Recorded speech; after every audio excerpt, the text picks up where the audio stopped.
Welcome to Fancounters. My name's Nick. And I'm Elizabeth. As always, you can find us on social media.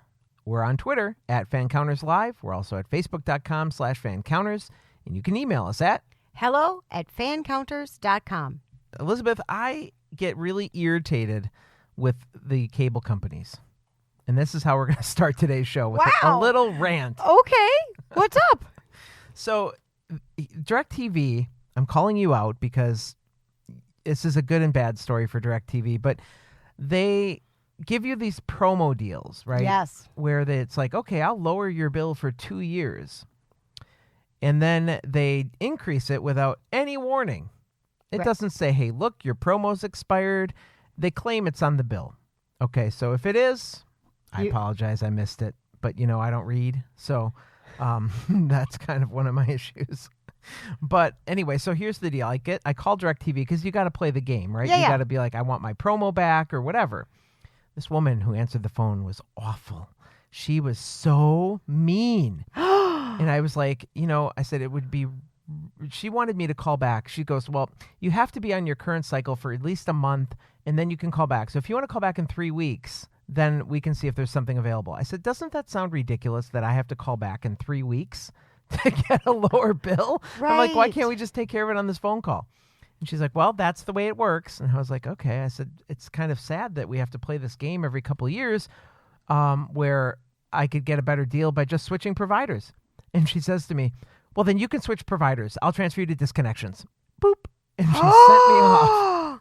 Oh, my gosh. You should have called back. Did you call back? I would have called back and got a different rep. Here's why I didn't, because they transferred me to Disconnections.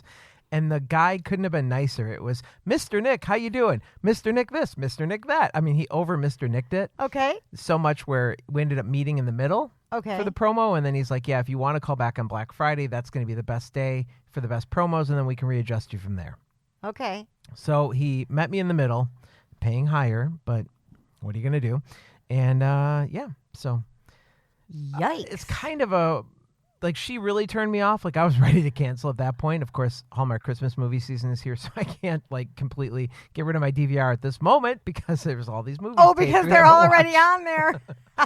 So they got me for a little while, but that's highlighting a company that's kind of a 50-50, but I don't know if you've seen posts online about what Toyota has done. No. So, the California wildfires happened, right? Yes. And there was this guy who had a Toyota Tundra, and he showed pictures of his truck after the fire damage to it from him going back and forth rescuing people.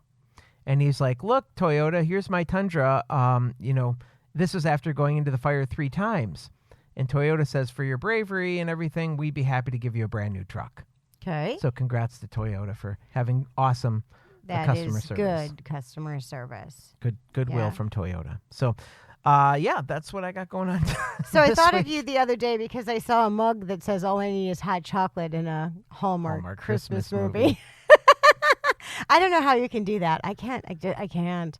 I'll watch one every once in a while, but it has taken over my Hallmarks movies and mysteries, and I'm a mystery girl. Like it's taken off all of my mysteries. Mm-hmm. And every time I think it's time for like a diagnosis murder or a Matlock, I can't find it because there's a Christmas movie on. So there's only 38 of them that are brand new this year. That are brand new, but that doesn't mean we're not rerunning old ones. 38 still and for alive. heavens to Murgatroyd, within the next couple of, it's always. And the Christmas music goes for a long time, too. Even now after Christmas, it's still playing. Not a bad thing. Anyway. All right, let's get to today's show. On the show today, we've got established rockers Foxie Kelly and Ronnie Simmons, who are going to join us today to talk about their band, The Hots.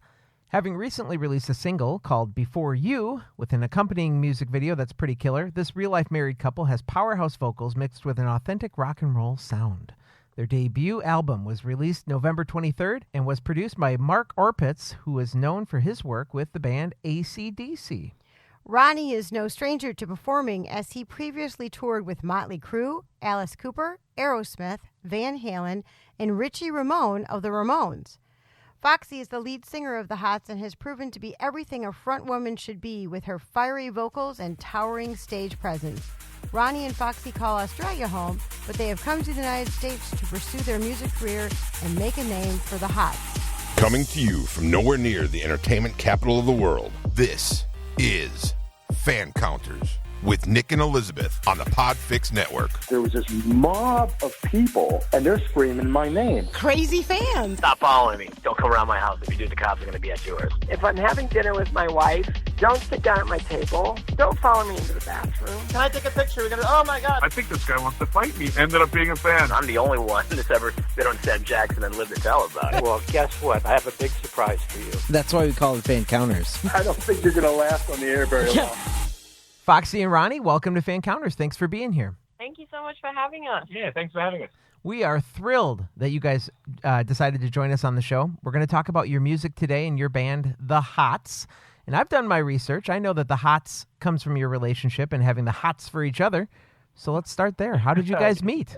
We met many years ago. We're both from Sydney, and we're both musicians, and we're kicking around in the Aussie rock scene just from playing in bands. And we knew each other a long time, and then life took us in two different directions. I ended up coming out to the States and touring, and Foxie was working on her own music, and we reconvened years later and fell in love and realized that we could write songs together, and that's what inspired the first song, Before You, because we feel like we really do get to have it all. Ronnie, let's start with you. You have quite a remarkable resume. You've played with some of the best bands, from Richie Ramone of the Ramones to touring with Alice Cooper, Aerosmith, Van Halen, and Motley Crue. You're an amazing guitar player, but how did you land these spots on these huge tours? I just didn't quit. I started playing my own music in bars in Australia when I was 15 years old, and I just kept going until eventually one day people started calling me to play in bigger bands, and those bands started, we supported Van Halen and Aerosmith at ANZ Stadium in Sydney. Then that band came out to the States, and then I started touring with bands out here, and then I got approached to play on the Motley Crue tour, and then I was opening for Alice Cooper and Motley Crue, and I made friends with Richie Ramone along the way, and then he needed a guitar player, and after a whirlwind of years of doing that, which was great, I got to a point where I went, you know what, I'd really like to make my own music, and fortunately met Foxie, and now here we are. Which of the large tours stands out as your favorite? The Motley Crue tour was pretty cool. Like, that was doing, 30,000 seaters, arenas, Madison Square Garden. That was very memorable. That was very cool. The one thing I'm wondering about is I've seen Alice Cooper several times, in fact, once opening up for Motley Crue. And that show's kind of a cross between a music concert and a theater production with his big puppets and all that. Maybe just spend a couple minutes or a minute or so talking about what it was like performing with Alice Cooper. Yeah, opening for Alice was really cool because backstage it's kind of like it's a theater production, really. So, you're warming up to go on stage, and there's a giant, 10-foot Frankenstein walking past and a guillotine and people dressed up as like hangmen and creatures, but he's one of the most down-to-earth and nicest musicians and people I've ever met. His band was so welcoming. After that tour, I ended up being approached by Alice's guitarist, who's also in the Hollywood Vampires with him, Tommy Henriksen, to play in his solo project. So if you go and look up Tommy Henriksen, there's 2 music videos out there with me in it as well, playing guitar. That's Nice. fabulous. Foxie, you're in Australia. You've got some amazing vocal talent. But how are you training? Like, I know that stage presence, like what you have, doesn't always come naturally to everybody. So talk a little bit about your training and if that stage presence was always there. So I've been a musician and a performer since I was a kid. I had my first dance class when I was about 3 years old, I think, and I've just always been on stage, and it's just always come really naturally to me. Like, my dad's a musician, my grandfather was a musician, so it's definitely in my blood. And I just started picking up instruments along the way. I've learnt piano, guitar, bass. I even did violin and flute for a while. Don't ask me to play that now. I couldn't play a note, but I just always had this curiosity and this hunger to just learn as much as I possibly could. And I remember being in the school band when I was probably about 8 years old, and I was practicing in the library of the school, and the music teacher heard me singing in the library, and he walked up to me and he went, you didn't tell me you could sing. And I went, oh, no one ever asked before. And he goes, I have an idea. And one of the first songs I ever properly sung, I fronted the school band and sang We Will Rock You by Queen as this little tiny 8-year-old. So nice. That was when I realized I had this really big, powerful voice, and it just sort of went from there. What we love about the Hots is the front man is a woman.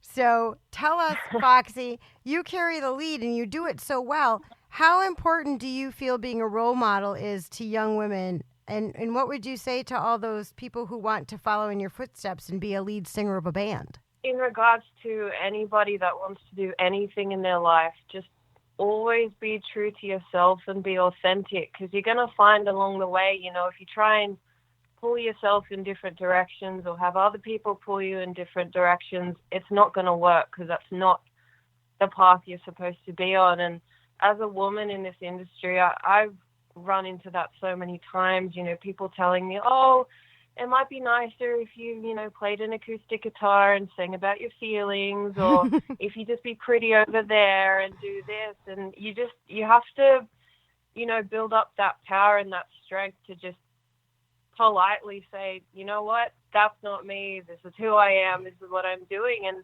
that just came from experience and trial and error. And, it's been so amazing since putting this single out. I've had, young girls, 12 years old in bands message me saying they want to be like me when they're older. And I just find that so amazing, because I remember being that 12-year-old girl and having all my rock chicks I looked up to, like Pat Benatar and Susie Quattro and Hayley Williams from Paramore. And it's just amazing having that flip now, and I get to be that for somebody else. That's really cool. Now, about a month ago, you guys released your debut single from your album, The Hots. It's a song called Before You, and it dropped with a music video that's really visually stunning. It's very well done. An Australian MTV producer and director who had previously done work with Blink-182, Good Charlotte, and Nickelback actually took the lead in creating that video, and it features Foxie working on a Trans Am. So, Foxie, are you a car girl at heart?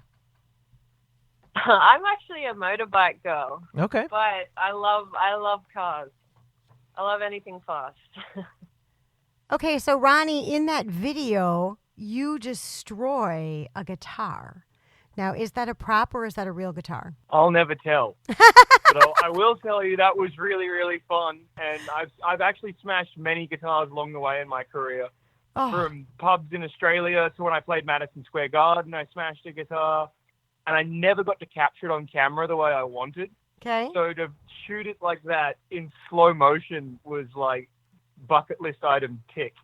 But I remember that was a scene that the entire crew were gathered around, and everyone's going, so how are you going to do it? I'm like, what do you mean, how am I going to do it? I'm just going to smash it, dude.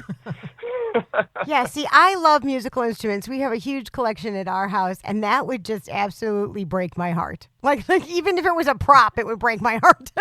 I know, I couldn't do it. Yeah, you wouldn't see me. Yeah. But maybe it's a guy. Don't worry, I won't go smashing any of your instruments. Yeah. Don't worry. Maybe it's a guy thing, because girls just don't wake up and go, "Let me smash that" after somebody made this beautiful instrument.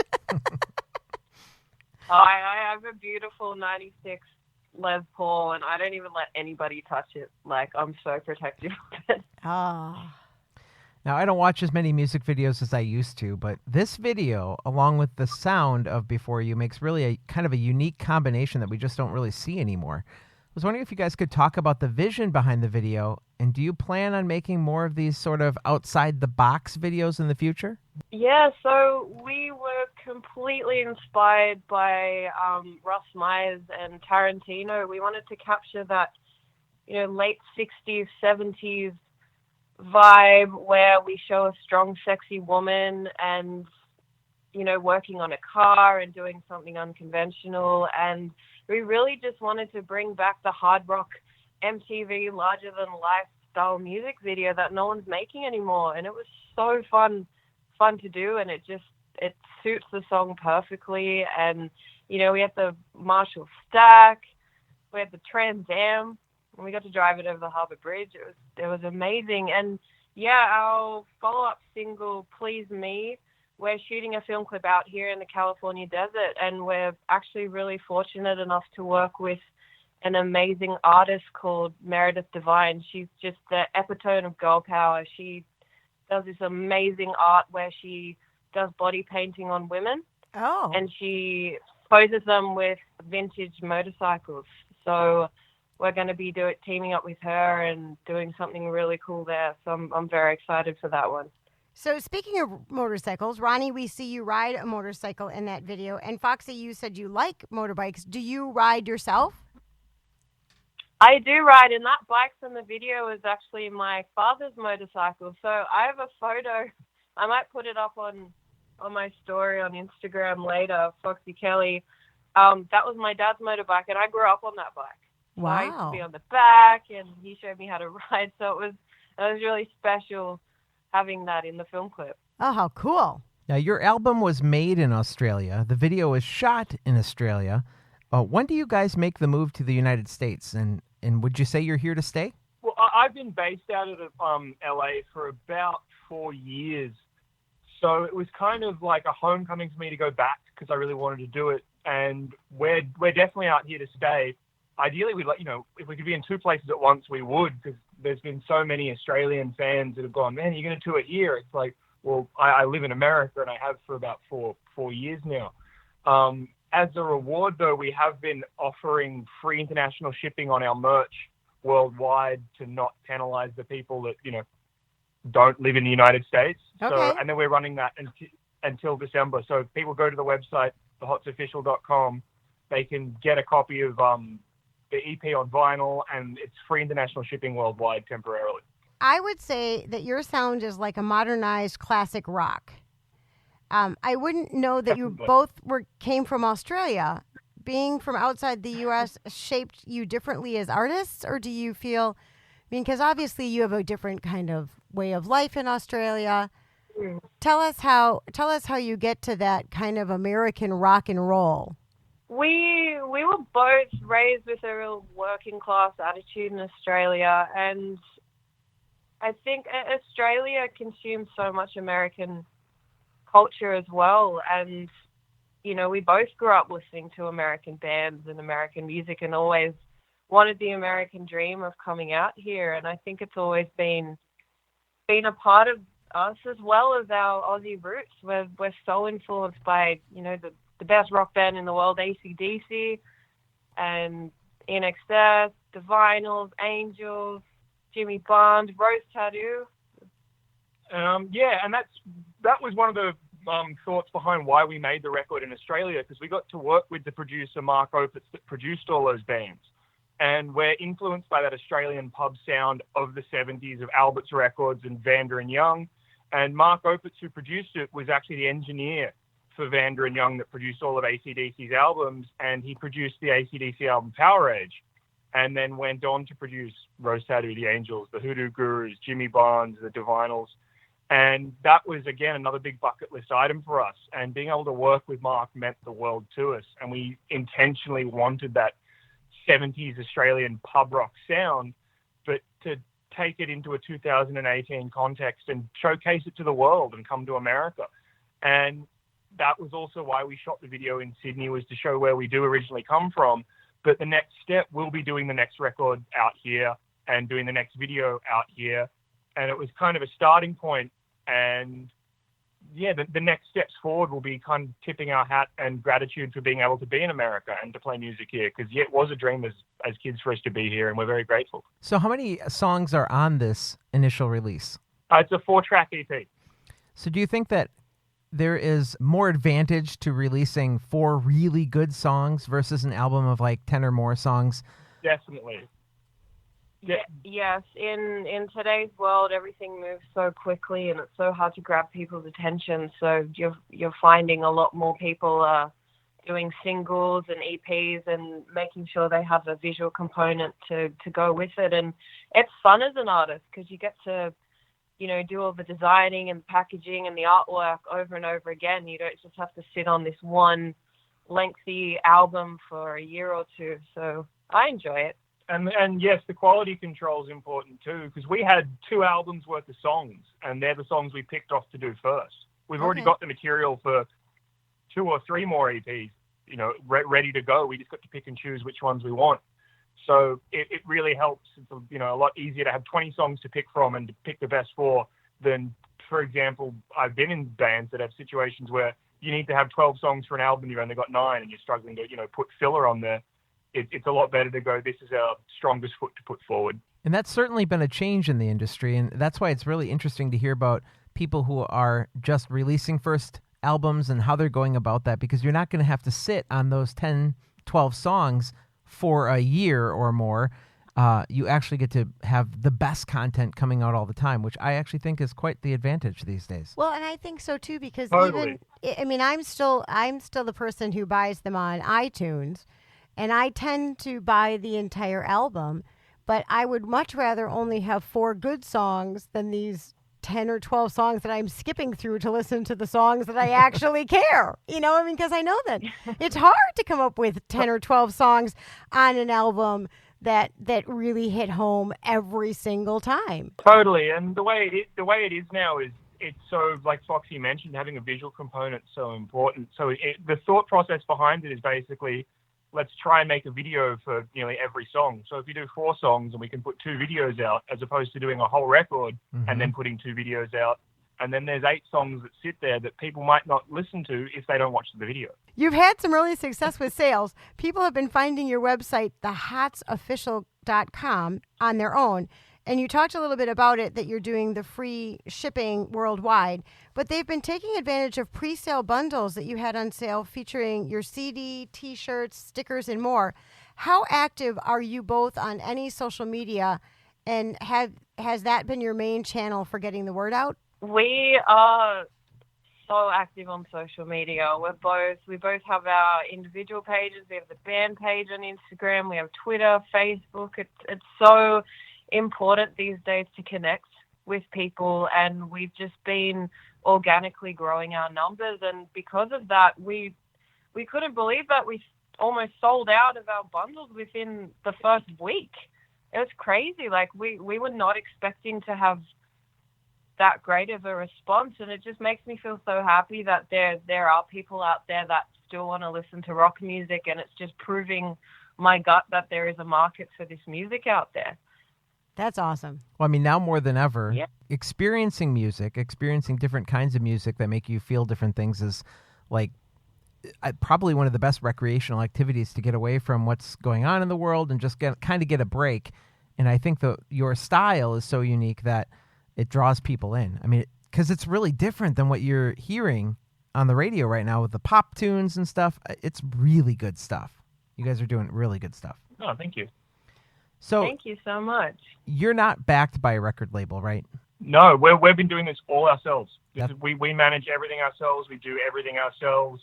And like you mentioned, like active on social media, we're pretty much glued to it, because not only we're juggling multiple time zones, because we've got Australia that wakes up as America starts to go to sleep. Right. So we're constantly packaging orders, running off to the post office and shipping them. Doing marketing, social media, accounting. On the phone, everything. It's a 24-hour-a-day gig. Like within the first week of Before You's release, it has been added. It was added to rotation on over 35 college radio stations around the U.S. Wow. The entire EP was added to over 5. And this is in the first week, like within not even 7 days, 6 days. And it's great because where we're sitting there and going, we know where to tour now. This is awesome. It has probably made things easier creatively for you, but it sounds like you have a big challenge on your hands with the managing aspect, because you're booking things on your own, you're selling product on your own and shipping it on your own. I would assume at some point you'll have a team for that. Any record labels are listening right now, we welcome you into our family. So please email us. Yeah. We'd love to chat. Of course, it gets to a point where you do need a team of people, because the business starts to take over the creative side, and that's when you start to worry a bit. Yeah, that's why I play music too. Yeah, you don't want that side to suffer. What's the goal for the music? Are you trying to get on radio, or do you really want to go after the streaming and the download market? And then have that support a tour? Both. Oh. Both, really. yeah, we're really grateful to be making the music we want to be making and the way we want to be making it. And we want all of the above. It's just a matter of, seeing what happens and pushing forward with our creative vision, and hopefully people along the way support us. But we're definitely not trying to fit into any keyholes by any means. We're being authentic to ourselves and making the music we want to make. And the advantage of the digital age we're in now is you don't have to be limited to what, for example, the majors put out. So it's kind of, we're seeing firsthand the market that does like this music. So fingers crossed it does get on the radio, and we can go down that avenue. Okay. Now, the 4 songs on this album, did you write all of them? And are you writing your material, or are you looking for songs like through demos? We write everything 100 and 1,000,000% ourselves. We wrote every song on the EP except for Nice Boys, which is a cover of a Rose Tattoo song. Okay. But everything else we write completely ourselves. And your music doesn't use any computer-generated music. It's all real, right? I mean, that seems pretty unconventional these days. It's all real. It was tracked live in a studio with no click track. It was recorded to analog, and it's 100% organic and authentic. That's how we sound, and that was our goal, to record exactly how we sound, so that when people see us live, it's the same. There's so many bands that put so many layers of effects and auto-tune and synth and everything, and when you see them live, it's like a completely different act. We don't ever want to do anything that we can't emanate live. There's no ballads of these 4. Will you ever do ballads, or is that just not your style? I think we have written a ballad. We're married, and we wrote a song for our wedding, and we sung it as our wedding vows. And I think down the track it might be nice to record that version, but it all depends on how we deliver it. Because when people say ballad, a lot of people think, like Foxie mentioned earlier, like acoustic guitar and like a folky kind of thing.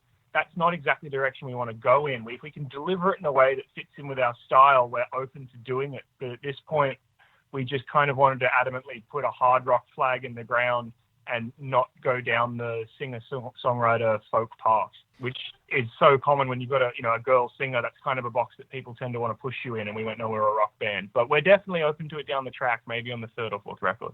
Now, in Fancounters, we love to hear our guests talk about their encounters with their fans. So whether touring in Australia, or Ronnie, you on tour with those classic rock bands we mentioned earlier, or even meeting new fans as you get ready to release your music, are any fan interactions standing out as memorable for either of you?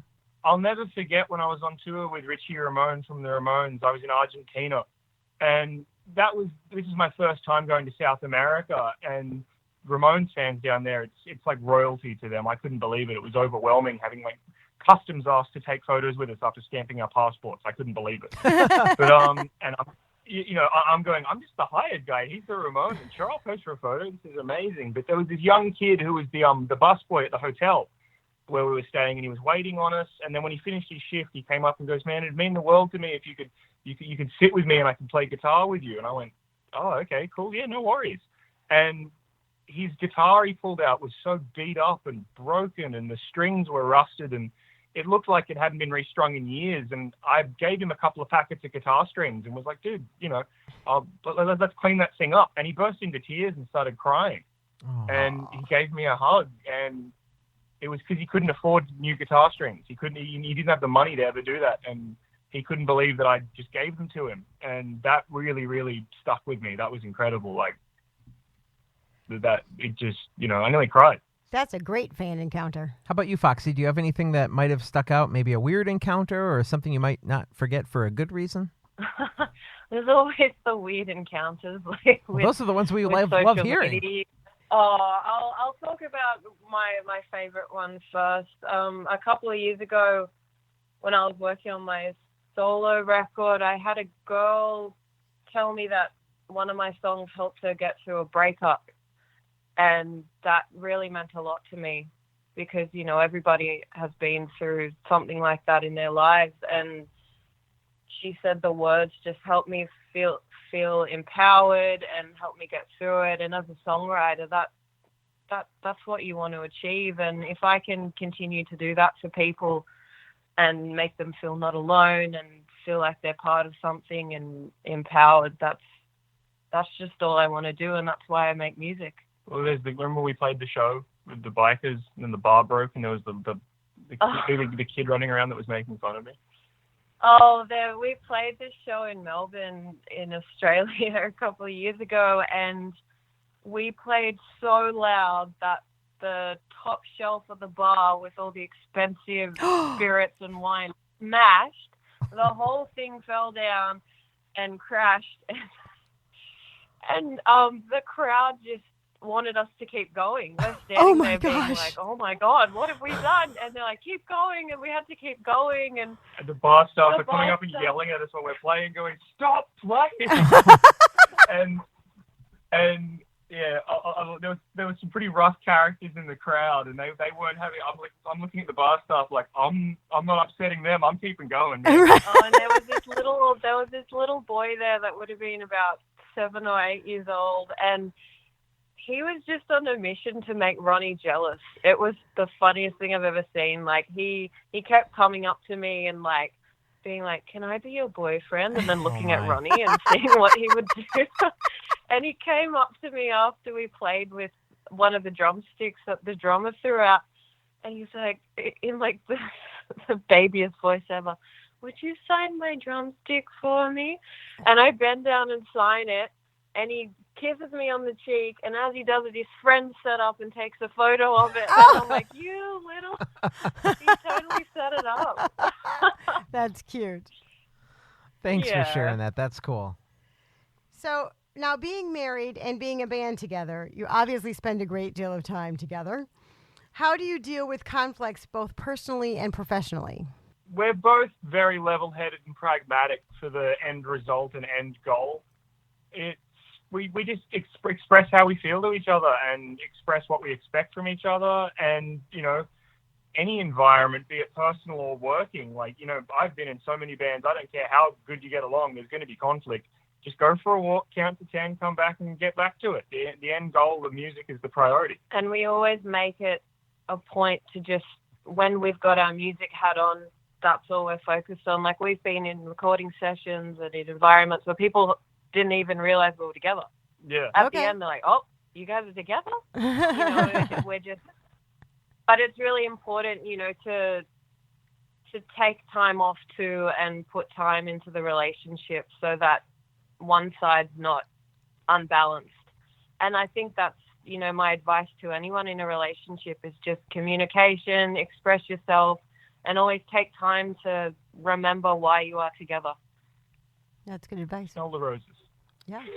Now, where are your families located? Are they in Australia still, or are they here in the States? They're both in the central coast of Australia, about 5 minutes up the road from each other, and they hang out all the time. We always get messages that, like, Ronnie's dad's hanging out with my dad having lunch, and, you know, that they've taken their dogs for walks on the beach, and that's really nice. That's cute. That is cool. Yeah. And were they supportive of this music endeavor? I mean, I think one of your parents was a drummer, if I read correctly. Yeah, my dad's a drummer, and he's been supporting me my whole life, and so is my mum. My mum's driven me to every music lesson, every show, every event. She's been up the front, right there cheering me on, and it's been amazing having such supportive parents, and they're so proud. Before we let you go, we want to ask you some fun questions. Do you guys have any specific Christmas traditions that you both love? Well, we're just a newly married couple, so we're looking forward to figuring out our own traditions and our own thing. You know, we're away from family this year, and I love Christmas. My mom was all about Christmas, and she was Santa. I think my favorite thing was when I was little, Santa loved beer. So we had to put out beer. That's priceless. No cookies and milk. I want a beer. I didn't read that in any books. He wanted beer and fruit mince pies. Nice. So yeah, definitely want to keep a bit of that alive. And we think we were looking into going to Big Bear. I'd love to go and go and coming see some snow and have a like white a Christmas. cabin. Yeah, especially coming from Australia. You know, you grow up as a little kid watching all these American Christmas films, and it's snowing, and you look out the window, and it's like 100 degrees, and scorching heat, and you're sweating, and you're sitting in a pair of shorts in front of the fan, being like, "Doesn't feel like Christmas." Now, let me be really dumb for a moment. Does it snow ever in Australia?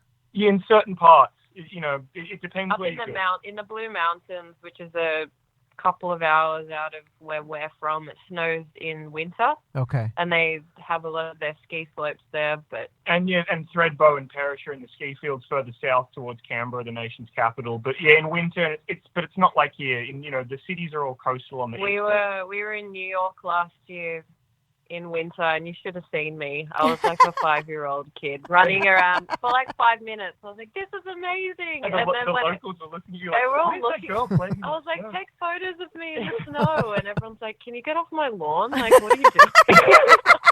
That's great. Do you guys do the Hallmark Christmas movies? You watch any of those? I love Elf. And Vacation. I really love Elf. Yeah, we love Christmas Vacation. Oh yeah. Vacation. Okay.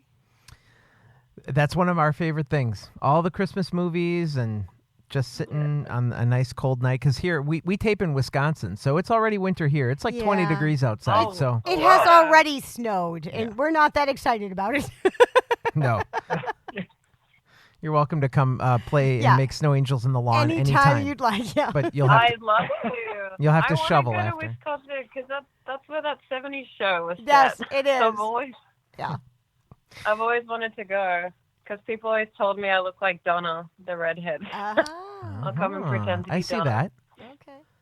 So our fans like hearing about what our guests are watching on TV. We ask everybody this. So if we looked at your DVR right now, what shows would we find? Mayans. We've been watching the new Mayans series, the Sons of Anarchy spin-off. Mm-hmm. I just started watching the Netflix remake of Sabrina, the Teenage Witch. I didn't know there was a remake. I didn't either.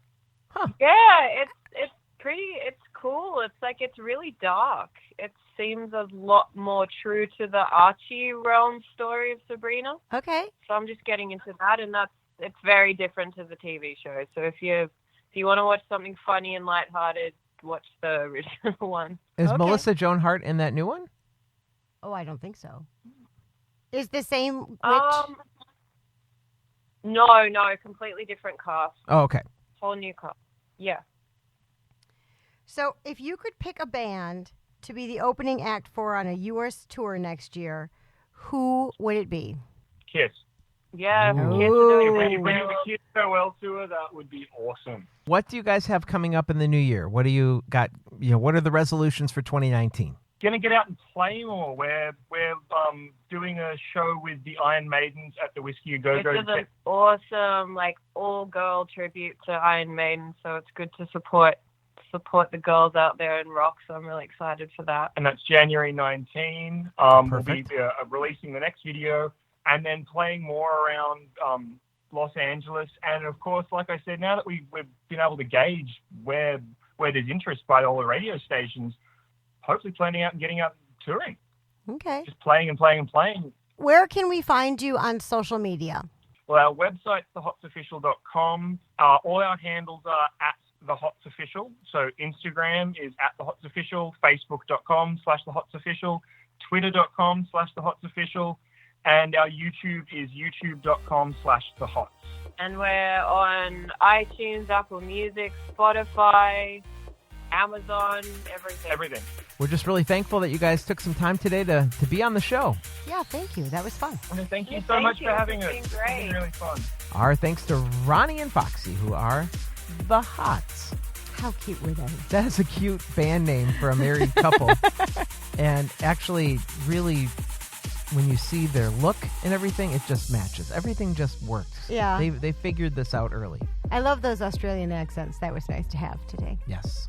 Very, very good surprise from the Hots. We hope you enjoyed this episode. Yeah, well, they really sound great. I think it's going to be a big hit. I think that they're going to make a big splash in America. And it's going to be really difficult for them to keep sending and shipping T-shirts on their own. Oh yeah, that's all I can think of. Could you? All I kept picturing in my head was, like a little home office where all they do is follow the websites of everything. And they're right. If they're doing half America, half Australia, no one ever sleeps. Right. TheHotsOfficial.com is where you can find their new music and their merchandise.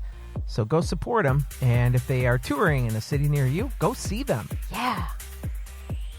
That's going to do it for us this week. We want to thank you for joining us. If you've liked this episode and you like what we do here, please share it with your friends. Invite them along for the ride. We are not stopping anytime soon. Nope. 2019 is going to be a huge year for us.